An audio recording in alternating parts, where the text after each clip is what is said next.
के साथ मैं हूं नलिनी पांडे। रात के 8 बज चुके हैं और वक्त हो चला है कुछ खास खबरों का। अतीक एंड कंपनी का काम तमाम हो चुका है, लेकिन गैंग से जुड़े गहरे राज रुक रुक कर बाहर आने लग गए हैं। ताजा खुलासा ये हुआ है कि जो कहानी सुर्खियां बटोर रहे हैं उस पर अतीक के वकील खान सौलत हनीफ ने मोहर भी लगा दी है। पूछताछ में उसने इस बात को कबूल कर लिया है कि शाइस्ता ही IAS 227 की नई कमांडर थी।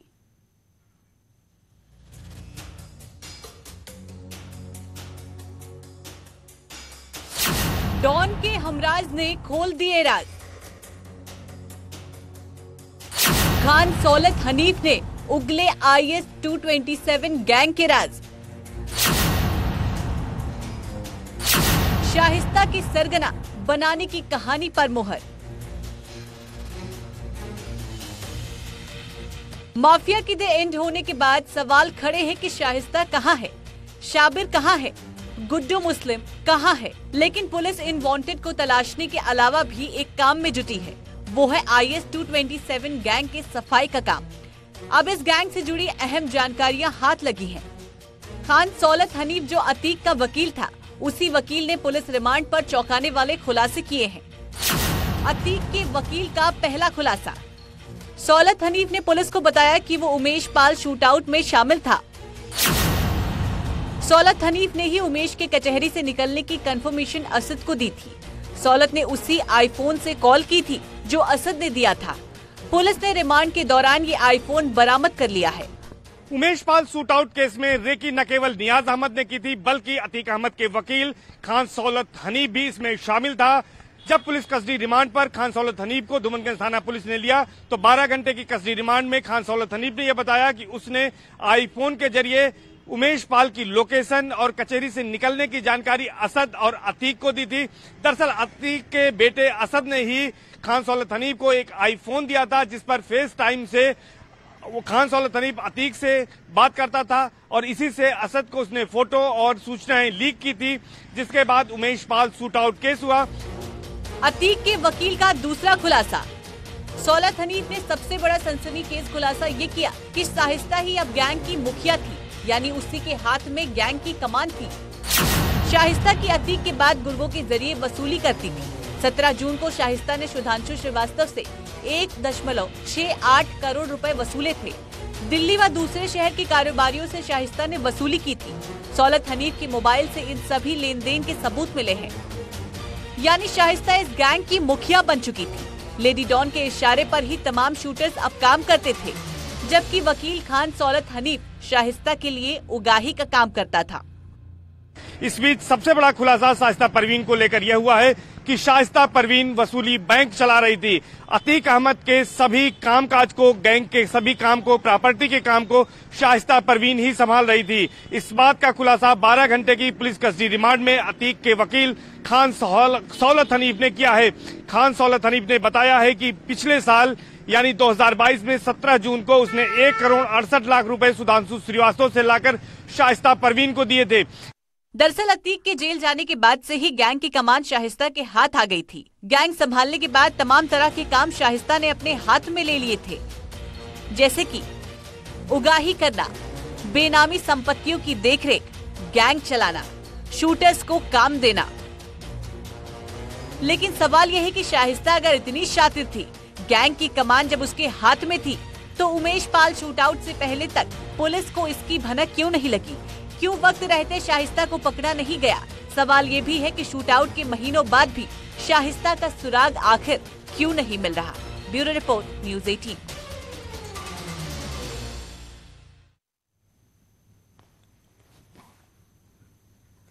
वहीं 2 महीने से ज्यादा वक्त से फरार अतीक की पत्नी शाइस्ता परवीन पर चौंकाने वाला खुलासा हुआ है। सूत्रों के मुताबिक अतीक को आखिरी बार देखने के लिए शाइस्ता कसारी मसारी कब्रिस्तान जाना चाहती थी। शूटर साबिर के साथ प्रयागराज पहुंच भी चुकी थी, लेकिन उसकी हिम्मत टूट गई। इतना ही नहीं, 4 ऐसे मामले सामने आए हैं जब शाइस्ता पुलिस के बेहद करीब से चकमा देकर निकल गई। ये रिपोर्ट देखिए।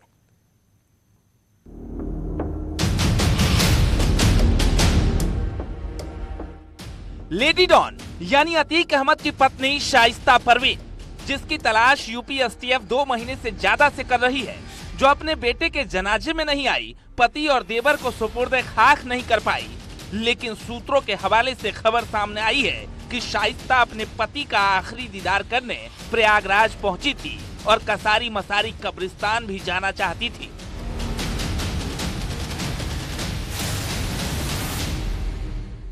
माफिया अतीक अहमद और उसके भाई अशरफ की 15 अप्रैल को पुलिस कस्टडी में मेडिकल कराए जाने के दौरान कालून अस्पताल में गोली मारकर हत्या कर दी गई थी और उसके बाद अगले दिन अतीक अहमद की पत्नी शाइस्ता परवीन प्रयागराज पहुंची थी और वह कसारी बसारी के इसी कब्रिस्तान में आना चाहती थी और अपने पति का और देवर का आखिरी बार चेहरा देखना चाहती थी और वो शहर के खुलदाबाद इलाके में अतीक अहमद के बेहद करीबी के घर पर रुकी हुई थी। सूत्रों का ये दावा है कि उसके साथ शूटर 5 लाख का इनामी साबिर भी मौजूद था। सूत्रों के मुताबिक 16 अप्रैल को शाइस्ता परवीन प्रयागराज आई थी। खुलदाबाद में अतीक के करीबी जफरुल्लाह के घर रुकी थी। शाइस्ता परवीन के साथ 5 लाख का इनामी शूटर साबिर भी था। दोनों कब्रिस्तान जाकर अतीक और अशरफ को देखना चाहते थे। शाइस्ता के बुरके में कब्रिस्तान जाने की तैयारी थी,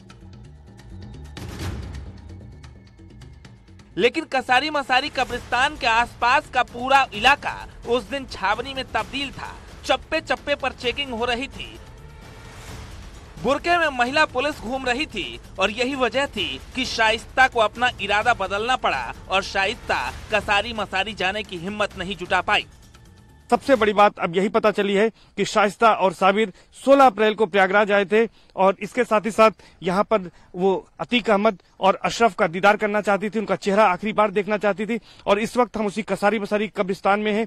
ये आपको दिखाएं कि ये अतीक अहमद की कब्र है और उसके बगल में अशरफ की कब्र है और उसके पीछे हम आपको दिखाएं कि वो असद की कब्र है। तो यहीं पर तीनों की कब्र बनी है और यहीं पर शाइस्ता आना चाहती थी, लेकिन जिस तरह के सुरक्षा इंतजाम थे उसको देखते हुए लास्ट मोमेंट में शाइस्ता को अपना प्लान बदलना पड़ा और शाइस्ता यहां पर नहीं पहुंच पाई थी।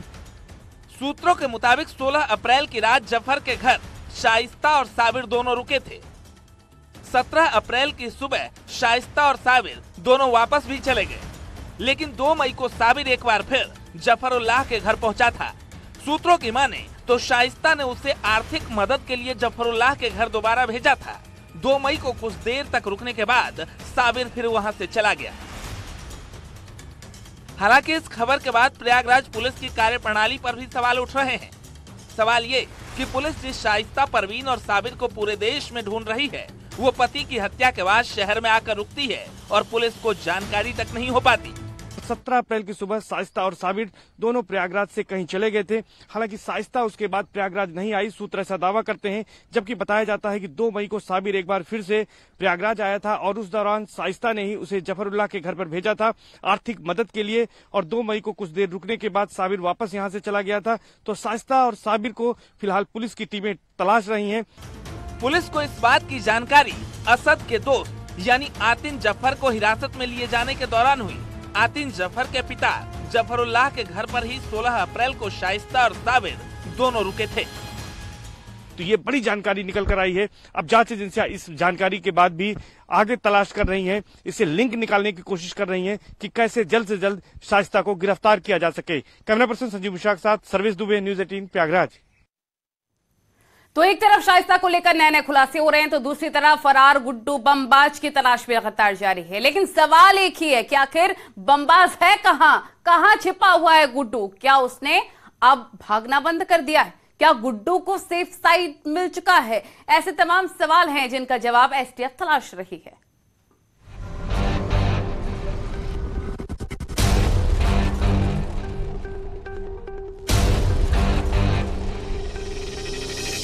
बमबाज के पीछे पड़ी 7 राज्यों की पुलिस।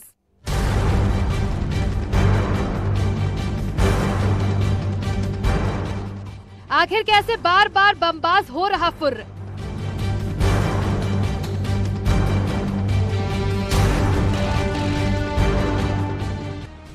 गुड्डू मुस्लिम पिछले 69 दिनों से फरार है। फरारी के दौरान उसकी लोकेशन अब तक कई राज्यों में मिल चुकी है, लेकिन पुलिस सूत्रों के मुताबिक पिछले 1 हफ्ते से गुड्डू की कोई लेटेस्ट लोकेशन का पता नहीं लगा है, क्योंकि गुड्डू ने पिछले 1 हफ्ते से मोबाइल फोन का बिल्कुल इस्तेमाल नहीं किया। ऐसे में पुलिस इस सवाल का जवाब तलाश रही है कि क्या गुड्डू को एक सेफ हाइड आउट मिल गया है, क्या गुड्डू ने ठिकाना बदलना बंद कर दिया है और क्या गुड्डू यूपी से बाहर किसी दूसरे राज्य में छिपा बैठा है। गुड्डू मुस्लिम 5 लाख का इनामी है। पुलिस ने उसका सुराग देने पर 5 लाख के इनाम की घोषणा कर रखी है, लेकिन गुड्डू का अब तक कोई सुराग हाथ नहीं लगा है। हाँ, अब तक देश के 5 राज्यों में उसकी लोकेशन जरूर ट्रेस हुई है। प्रयागराज शूटआउट के बाद गुड्डू प्रयागराज से कौशाम्बी भागा था। वहाँ 10 दिन रहने के बाद वो अतीक के बहनोई के यहाँ मेरठ पहुँचा था। इसके बाद झांसी में उसकी लोकेशन ट्रेस हुई, राजस्थान के अजमेर में भी उसकी लोकेशन मिली और फिर नासिक और कर्नाटक के अलावा आंध्र प्रदेश, उड़ीसा और छत्तीसगढ़ तक उसकी लोकेशन ट्रेस हो चुकी है। और इन सब के बीच पुलिस और एसटीएफ के सामने सवाल यही है कि क्या गुड्डू मुस्लिम अंडरग्राउंड हो गया है, क्योंकि जिस गुड्डू की लोकेशन हर हफ्ते बदल रही थी, उस गुड्डू का पिछले 1 हफ्ते से ना तो कोई सुराग हाथ लगा है और ना ही उसकी कोई लोकेशन ट्रेस हो पाई है। एसटीएफ ने एड़ी चोटी का जोर लगा दिया है, फिर भी वो 2 महीने से भी ज्यादा वक्त से इन एजेंसियों को बार बार झका रहा है। आखिर वो ऐसा कैसे कर पाता है, कैसे वो अकेले इतने बड़े तंत्र को चकमा दे रहा है। गुड्डू को पकड़ने के लिए पुलिस ने कई बार जाल बिछाया, लेकिन हर बार वो किसी न किसी तरह बच निकला, जिसके लिए उसने कई प्लान तैयार किए हैं। यूपी एसटीएफ के सूत्रों के मुताबिक वो अकेले अपराध को अंजाम देने की ताकत रखता है, ऐसा बहरूपिया जो पकड़े जाने के डर से किसी को अपने साथ भी नहीं रखता।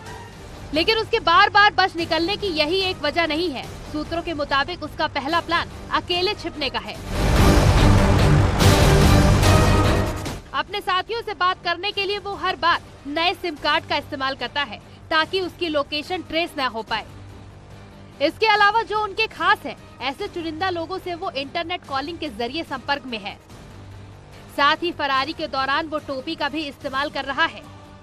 सूत्रों का तो यहाँ तक कहना है कि वो होटल, सराय या धर्मशाला में नहीं बल्कि धर्म स्थलों में शरण ले रहा है।